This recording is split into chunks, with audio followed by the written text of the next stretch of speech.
में पेयजल प्रदूषण और प्रभाव।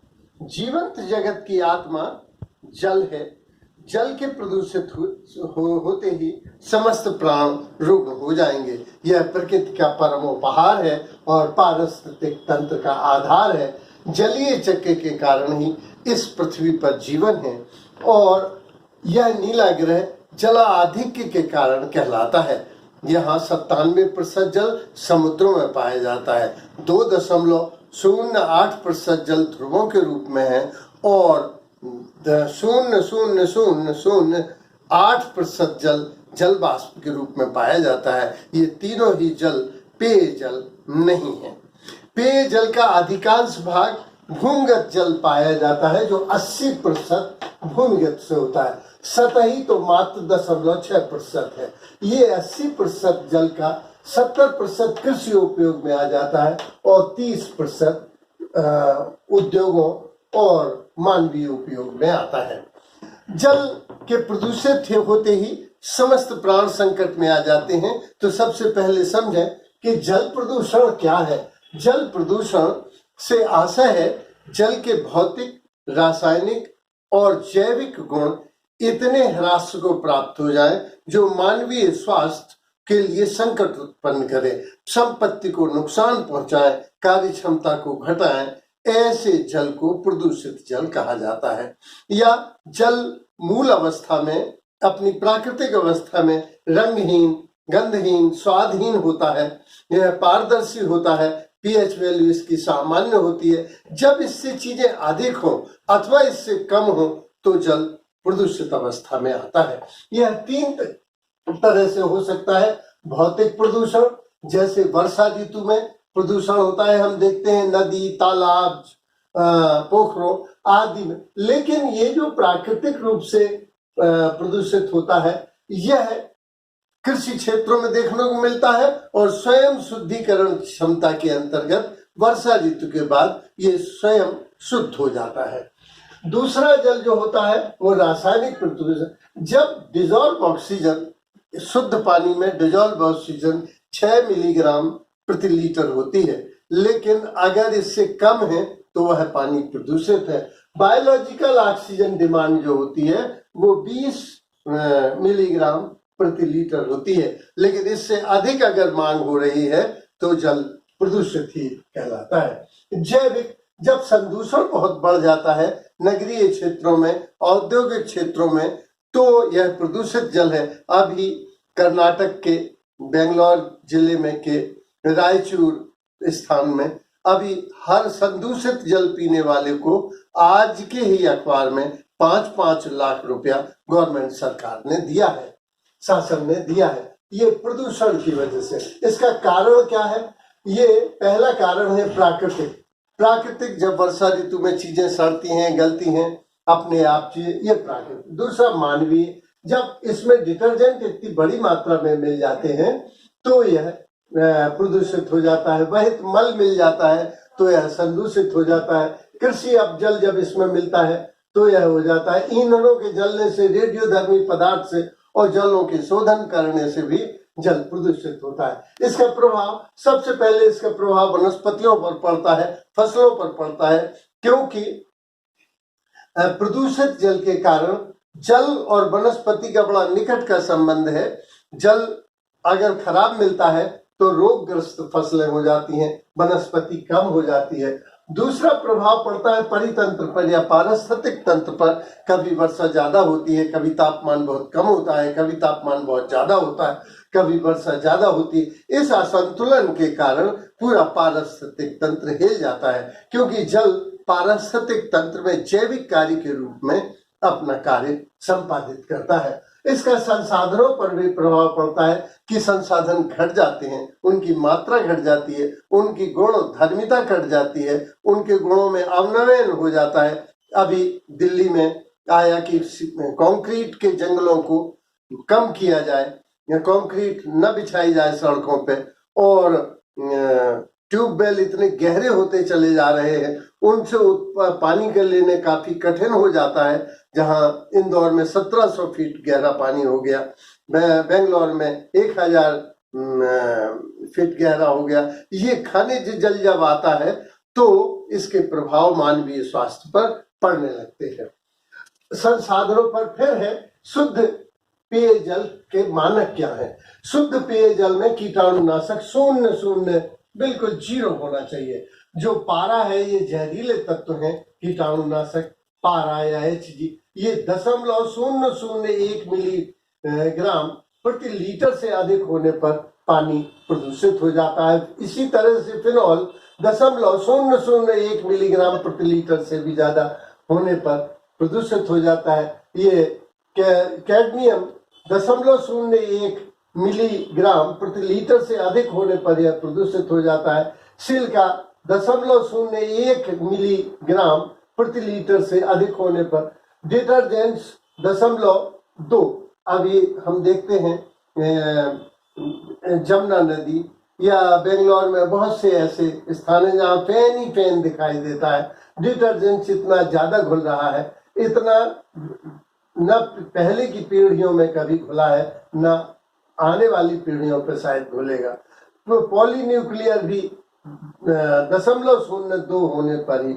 आर्सेनिक ये जहरीले तत्व हैं। आर्सेनिक, सीसा, मैग्नीशियम नाइट्रेट, मैग्नीज ये 5.5 1 mg 2 मिलीग्राम प्रति लीटर, नाइट्रेट 20 और मैग्नीज 30 मिलीग्राम प्रति लीटर से अधिक होने पर जल प्रदूषित हो।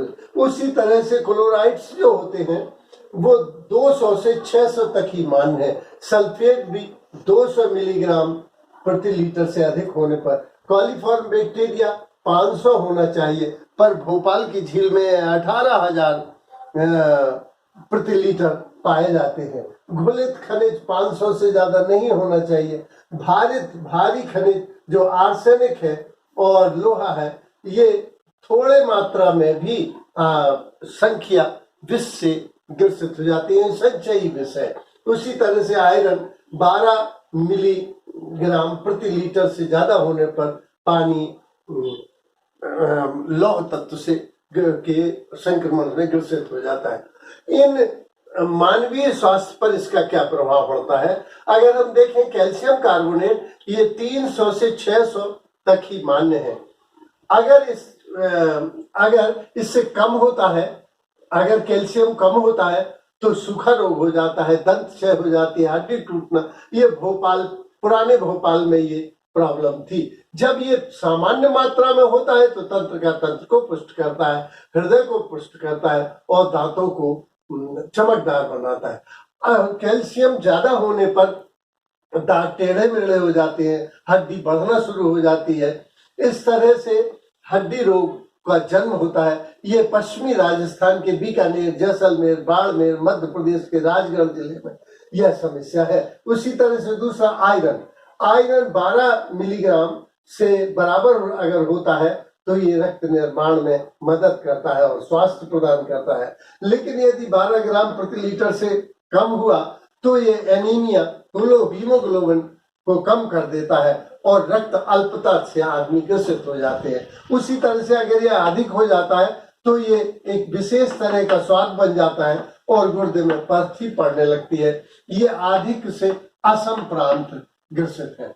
इसी तरह से आयोडीन कम होने पर घेंघा रोग हो जाता है। थायराइड होने की वजह से व्यक्ति दुबला हो जाता है। सामान्य होने पर आयोडीन स्वास्थ्य और बालों की चमक में मदद करता है। अधिक होने पर थायराइड और मोटापा बढ़ाता है। उसी तरह से पीएच मान इसका 7 होना चाहिए। 7 वाला न्यूट्रल माना जाता है। कम होने पर यह अम्लीय हो जाता है और ज्यादा होने पर यह क्षारीय हो जाता है। अम्लीय पानी पीने से अल्सर और एसिडिटी की समस्या बन जाती है। क्षारीय होने से जैविक प्रदूषण हो जाता है। ये कृषि जल क्षेत्रों में कॉलीफॉर्म बैक्टीरिया ज्यादा पाया जाता है, यही कारण है।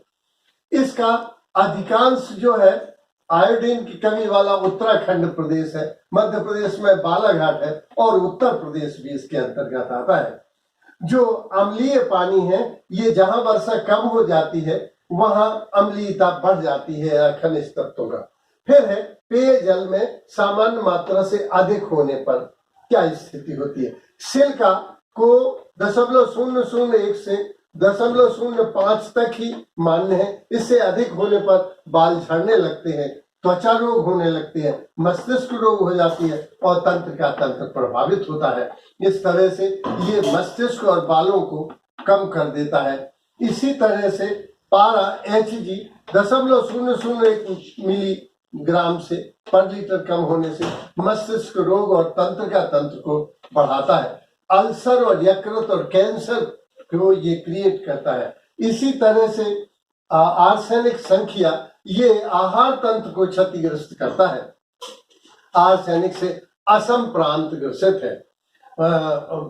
कैडमियम ये गुर्दे, पथरी, इटाई रोग, तंत्र और हृदय रोग तथा मिचली आने की समस्या को बढ़ा देता है। जो फ्लोराइड है वो दंत क्षय करता है, याददाश्त कम करता है, यह मस्तिष्क रोगों को जन्म देता है और नपुंसकता को जन्म देता है। इसी तरह से मैग्नीशियम भी याददाश्त कम कर देता है। एल्युमिनियम जो होता है वो हृदय और गुर्दे को क्षतिग्रस्त करता है। जो कॉपर होता है, आयुर्वेद में लिखा हुआ है कि कॉपर में रखा हुआ जल, तांबे के पात्र में रखा हुआ जल अमृत हो जाता है, खट्टी वस्तुएं विष हो जाती हैं और एसिडिक वस्तुएं क्षारीय हो जाती हैं। लेकिन अगर कॉपर पानी में ज्यादा है तो यूरिया निर्माण अधिक होता है। यूरिया के परिणाम स्वरूप हड्डियों में दर्द होने लगता है, एड़ी में दर्द होता है, बेहोशी आती है और तनाव आता है। क्रोमियम भारी खनिज है।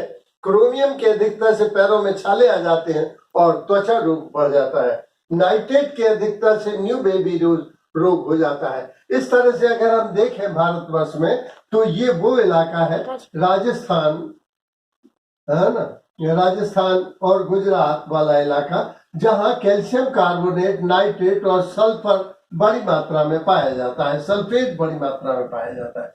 उसी तरह से महाराष्ट्र में क्लोराइड्स की मात्रा ज्यादा है और फ्लोराइड आंध्र प्रदेश में बहुत ज्यादा है। ये आर्सेनिक जो है संख्या, ये संचयी विष है, ये आहार तंत्र में अल्सर उत्पन्न करता है। ये बंगाल और बांग्लादेश में बड़ी मात्रा में पाया जाता है। यहाँ के 1 करोड़ लोग इस समस्या से ग्रसित हैं। इसमें जो है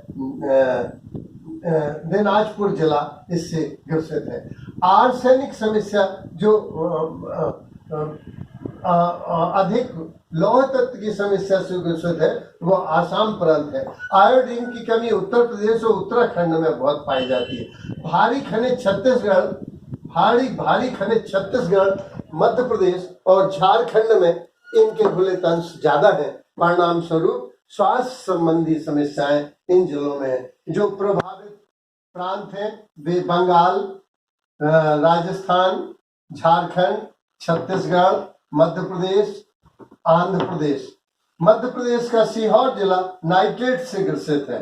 राजगढ़ क्लोराइड से ग्रसित है। उसी तरह से बंगाल के राजशाही, बांगरहाल, दिनाजपुर, खुलना, कुश्तियां, झारखंड और छत्तीसगढ़ के जिले इससे ग्रसित हैं।